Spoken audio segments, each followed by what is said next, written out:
कि आत्यांतिक, अब प्रिय नर्म सखा की बात कर रहे हैं। आत्यांतिक रहस्यज्ञ सखी भावो समाश्रित सर्वेभ्यो प्रणेभ्योऽसौ प्रिय नर्मो सखोवरः स गोकुली तु सुबलस् तथा स्यद् अर्जुनादिका। और कह रहा है कि देखिए, प्रिय नर्म सखा कौन होता है? तो आत्यांतिक रहस्यज्ञ, जो आत्यांतिक रहस्यज्ञ होगा, मतलब आत्यांतिक रहस्यज्ञ मतलब होता है कि जो बड़े रहस्य पूर्वक जानता हो, वो अत्यंत रहस्यज्ञ होगा। और सखी भाव समाश्रिता, और जिनमें सखी भाव भी विद्यमान हो गए, सखी भाव समाश्रिता। एवं प्रणयी गण मध्य, प्रणय के मध्य में जो अतिशय प्रिय होगा उसको कहते हैं प्रिय नर्म सखा। यथा गोकुले, अर्थात गोकुल के मध्य में सुबल एवं द्वारका में अर्जुन, ये श्री कृष्ण के प्रिय नर्म सखा है। तो यहाँ पे उदाहरण भी दे रहा है कि किस प्रकार से प्रिय नर्म सखा का उदाहरण दे रहा है। प्रत्यावर्तयति प्रसाद्य ललनम क्रीडा कलि प्रस्थिता शय्याम कुंज गृहे करत्यघविध कंदर्पलीलोचिता छिन्नम विजयति प्रियारिधि परिसृतांगमुच्चैरमम् श्रीमानधिकारितं न सुबलः सेवा विधौ विन्दति। अब क्या कह रहे हैं कि प्रत्यावर्ती प्रसाद ललनम, श्री रूप मंजरी सुबोल के प्रति भक्तिमती शिव सखी को संबोधन करके कहने लगे, अर्थात कि श्री रूप मंजरी ने किसी अन्य सखी से कही, है सखी, कि है सखी,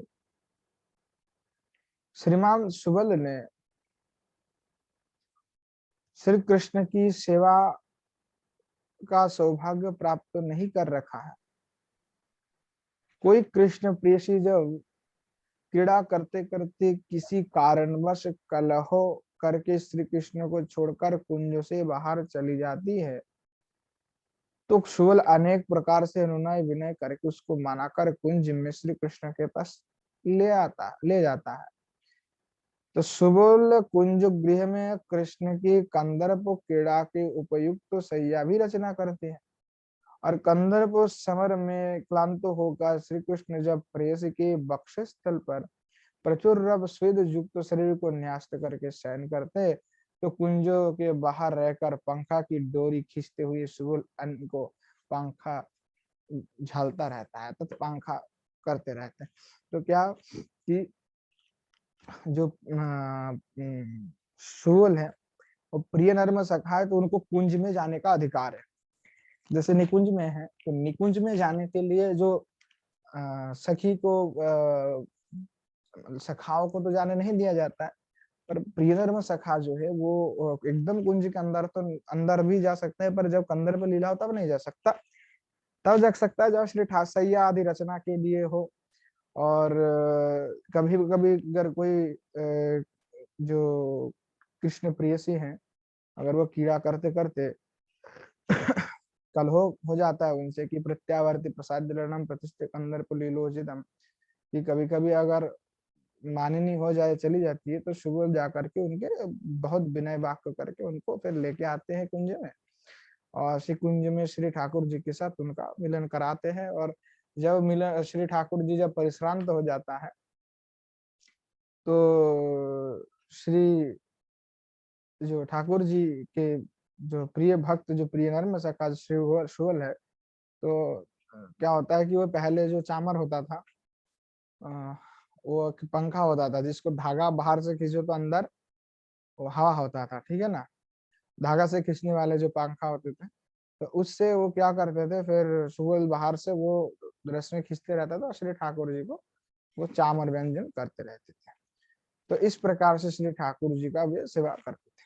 अथवा यथा और भी दूसरा उदाहरण दे रहा है कि किस प्रकार से, कि या भी साचिदृगंचलेन चटुलम कंसारारिराहिल्यते दुर्दंदेन कुचोपपीडमुरसि शैरं परिषज्यते एतस्याधरसि धूरद्धूरतया सामोदमास्यादते किं जानासि सखे व्यधा इकोत्तरद्गोपीभिराभिस्तपः चतुर्विदो सकयोत्र चेष्टा किंकर इर्यते पीठमरदस्य वीरादावपि साहाज्यकारिता हरिप्रिया प्रकरणे वक्षन्ति जान्तदूतिकाः अत्रापि तयथा यज्ञं विज्ञयो रसवेदिभिः। अब दूसरे उदाहरण भी दे रहा है कि क्या उदाहरण दे रहा है कि एक प्रिय सखा को यथा वा यावी सादृगं चलीनो चटुलम कंसार हल्यते, कि एक जो प्रिय सखा है तो दूसरा एक प्रिय नरम सखा ब्रज गोपियों की अतिशय भागों को सराहना करते हुए कहता है, हे सखे, मैं नहीं जानता इन ब्रज रमणियों को कौन सा महान तपस्या इन्होंने किया, इन ब्रज गोपियों ने क्या तपस्या किया। देखो तो ये कंदर को कुटिल कटाक्षो भंगी द्वारा श्याम सुंदर को ये चुंबन कर दिया, उरजाक्रमण पूर्वक दोनों भुजाओं में भरकर यथेष्ट आलिंगन भी कर दिया। उनकी आधर सुधा का अतिशय आनंद पूर्वक आस्वादन कर मुग्ध हो जाती है। प्रिय नर्म सखा का सखी भाव समाश्रय तो इस श्लोक में दिखाया गया कि यहाँ पे जो देखा रहे हैं कि जो प्रिय नर्म सखा का किस प्रकार से इनकी भाव उत्पन्न होता है, कि ये उज्ज्वल कहने लगे, सुबल उज्ज्वल नाम के इनके जो सखा है, सुबल के प्रति उज्ज्वल नाम के जो सखा, उन्होंने कहने लगे ये सुबल देखो गोपीगण क्या ऐसा तपस्या किया कि इन्होंने श्री ठाकुर जी को, भाई क्या उन्होंने तपस्या किया कि देखो इनको भागवती है श्री ठाकुर जी को के साथ इनका लीला विस्तार हो रहा है, और श्री भगवान जो कंसारी है उनको कुटिल कटाक्ष के द्वारा ही मोहित कर लेती है। देखिए ऐसा तो किसी को होता नहीं, क्या मुझे ऐसा कभी प्राप्त हो सकता है, मुझे ऐसा सौभाग्य, मैं ऐसे सौभाग्यों को कैसे प्राप्त कर सकता हूँ। तो इस वाक्य के द्वारा जो सुबल की मन में इच्छा है कि ये श्री ठाकुर जी के सखी और भाव में इनको सेवा हो कर सके, तो इस भाव से किस प्रकार से भाव से कहे, तो ये उनकी जो मन की भावना है वो भाव यहाँ पे जो है प्रकाश हो रहा है, भाव प्रकाश के कारण तो यह कह रहा है। तो इसी प्रकार से जो भजन करना चाहता है, भजन करने के लिए उनमें इस प्रकार के दृढ़ भावना होनी चाहिए, अभिलाष होना चाहिए कि मुझे भी इस प्रकार से ठाकुर जी की सेवा करना है। ऐसा अगर अभिलाष नहीं हो रहा है, अगर अभिलाष नहीं हो रहा है तब तक कार्य के लिए आप धावित नहीं हो सकते। इसीलिए अभिलाष जो है तो पहले अभिलाष होना आवश्यक है और ऐसे अभिलाष करना चाहिए। तो इस कह रहा है कि जो सखी सखा चतुष्टय के मध्य में, अच्छा चतुर्विधा सखयत्र चेष्टा किंग करे, चतुर्विध जो सखाओं के अंदर में चेटोक का जो किंकरत्व एवं पीठ मर्द का क्या है, चेटोक किंकरत्व का जो श्री ठाकुर जी की किंकरत्व है उस गुण में साहाय्य करता है, और पीठ मर्द जो है वीर रस में साहाय्य करते हैं, जो जहाँ पे वीर रस हो वहां पे साहाय्य करते हैं। और हरि प्रिया प्रकरण में बक्षंत या स्तुति का हरिप्रिया प्रकरण में जो समस्त द्युति उक्त होगा, रसज्ञ गण जो है विज्ञ हो रसवेद भी, जो रस को जानने वाले रसज्ञ है वो वहाँ उनके जो गुण सहाय के जितने भी गुण होते हैं, उस गुण को भी वहां पे फिर हम दोबारा से जब जाएंगे तो वहां पे और भी विस्तारित से कह जाएंगे। अभी थोड़ा सा अल्प कुछ बोल करके जा रहे हैं, आगे और भी कहेंगे। तो इस प्रकार से कह रहे हैं कि आगे और भी कह रहे हैं, तत्र स्वयं यथा, कि अब जो है पहले तो यहाँ पे इन्होंने कह दिया कि मधुर रस की जो सहायक है, चेट को छोड़कर के जो 4 प्रकार सखा गिने गए हैं, चेट को किंकर अर्थात सेवक माना गया है, और पीठ मर्दों को कविता विरादी जो है रस में भी उनका ये है। तो अब हरिप्रिया प्रकरण में उसके विषय पे कहेंगे। तो आप कह रहे हैं कि देखिए जो द्युति है वो 2 प्रकार के द्युति होता है। कौन है? तो एक है स्वयं द्युति और है क्या है, आप्त द्युति। ठीक है ना? तत्र स्वयं यथा, तो यहाँ पे जो है स्वयं द्युति और आप्त द्युति। स्वयं द्युतियों का उद्योग या लगन कायिक, वाचिक तथा चाक्षुष इन तीनों प्रकार से साधित होता है। और जो आप्त द्युति होता है वो भी 3 प्रकार के हैं। क्या है? अमितार्थ आप्त द्युति, निसृष्टार्थ आप्त द्युति, पत्रहारिणी आप्त द्युति। इनसे सबकी सेवा आदि का पृथक पृथक वर्णन भी हम द्युति प्रकार में करेंगे, ऐसा गोसाईपद कह रहा है। तो आप उदाहरण में दे रहा है कि सखी माधव दृग्दुत्य कर्मठताकार विचित्रास्ति, उपधा शुद्धा पिजया रुद्धा तम विचित्रिते वासी। कह रहे हैं कि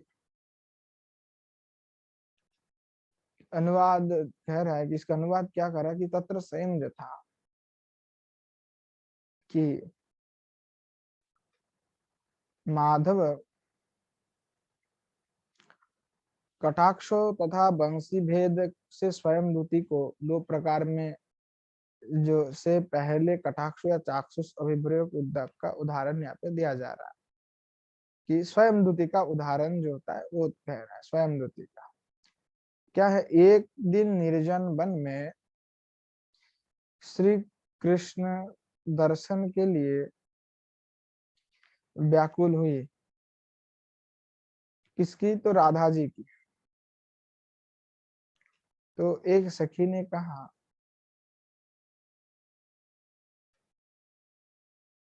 यानी यहाँ पे कह रहा है कि कभी एक दिन श्रीमती किशोरी जी जो है ठाकुर जी को देखने के लिए बहुत ही व्याकुल हुई। पहले गलत हो गया थोड़ा। तो वहां पे क्या हुई कि जब उनको व्याकुल हुई देखने के लिए, तो श्रीमती राधा जी के प्रति एक सखी कहने लगी। क्या कहने लगी? कि हे सखी, सखी, हे सखी, माधवो दृढ़ द्वित्या कर्मठया, माधव की दृष्टि रूप द्युति की नारी वशीकरण कौशल अति विचित्र है। दृग्दुत्या कर्मठता कार्मेण विचित्र अस्ति। ये जो माधव जो अपने दृष्टि से सबको वशीभूत कर लेता है, यह उनकी जो कौशल है बहुत ही, ये बहुत ही कौशल बहुत ही ये है। अब कहने लगी कि सेवा आदि जो है अति विचित्र। धर्म और परीक्षा में तुम परम साध्य होने पर भी उपधा उपधा शुद्धा भी जया रुद्धा तम विचित्र विचित तम चित्रते बासी। कहने लगी कि देखिए कि ये तो धर्म परीक्षा में तुम परम साध्य होने पर भी श्री कृष्ण की दृष्टि दूती द्वारा अबुद्ध होकर के तुम चित्रलिखित मूर्तिवत स्तंभित हो रही हो। अर्थात श्रीमती किशोरी जी का स्तंभना नामक जो सात्विक जो भाव है वहां पे उनका हुआ कि श्रीमती किशोरी जी कृष्ण के दर्शन की इच्छा से ऐसा प्रेम में माहित हुई, और उनमें जो है स्तंभ नामक जो सात्विक जो भाव होता है उस भाव का उनमें उजागर हुआ। और श्रीमती किशोरी जी प्राण मन में अंतर में ही सोचने लगे कि श्री ठाकुर जी कब आएंगे, कब आएंगे, कब उनकी दर्शन कर सकेंगे। तो इस प्रकार से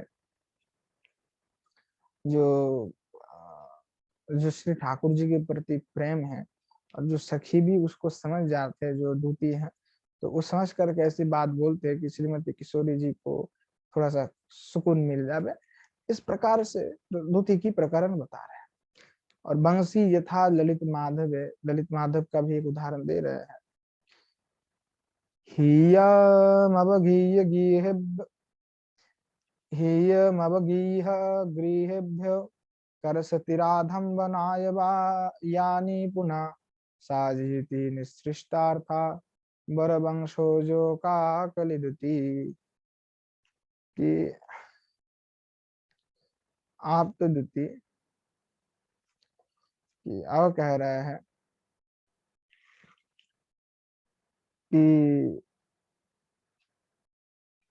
श्री ललित माधव नाटक में कह रहे हैं कि वन से लौटते समय श्री कृष्ण की बंशी ध्वनि को सुनकर के गार्गी ने कहा, क्या कहा कि हीयम ही ह्रीयम, हाँ ह्रीयम है, समझ में नहीं आ रहा था कि छोटे लिखा है। ह्रीयम, ह्रीयम का मतलब होता है, ह्रीयम मतलब लज्जा होता है, ह्री लज्जायाम। तो ह्री लज्जायाम, लज्जा को परित्याग करा करके गृहोव्य करसती राधम बनाए जा निपुणा। और लज्जा को परित्याग करा करके जो श्रीमती किशोरी जी को घर से वन में आकर्षण करके ले आती है, ऐसा जो कर्णधर, ऐसा कार्यभार प्राप्त श्रेष्ठ वंश, ऐसा कार्यधर जो वंश बर वंशज का के लिए ऐसे जो वंशी ध्वनि है, उस रूपा उस निपुणा, वह निसृष्टा दूती की जय हो। यहाँ पे वंशी को निसृष्टा दूती कह करके उल्लेख कर रही है गार्गी की उनकी वंशी का धनी अर्थात जो काकली जो धनी है वंशी का, वो निसृष्टा है, मतलब वो जो धनी है मानो निसृष्टा दूती हो, और उस दूती का साजयती, उनकी जय हो, जय हो। तो वंशित धनी निसृष्टा दूती है, जिसके जिम्मे यह कार्यभार सौंपा गया कि जो श्रीमती राधा रानी को उनकी घर से आकर्षण करके वे वन में लाए, मतलब वो उनके द्वारा वन में चली आती है। तो इसके द्वारा यह जो धनी है वो धनी ही लगता है, जो कि यहाँ निसृष्टा दूती है। ठीक है ना? और ठीक सबको समझ में आ रहा है? हाँ जी दादा। हाँ, अब जो है, अब आप तो दूती का जी उदाहरण, अब आपके आप तो दूती का उदाहरण यहाँ पे दे रहे हैं। कैसे आप तो दूती? तो आप तो दूती का उदाहरण दे रहे हैं। वीरा वृंदावीर प्राप्त दूती,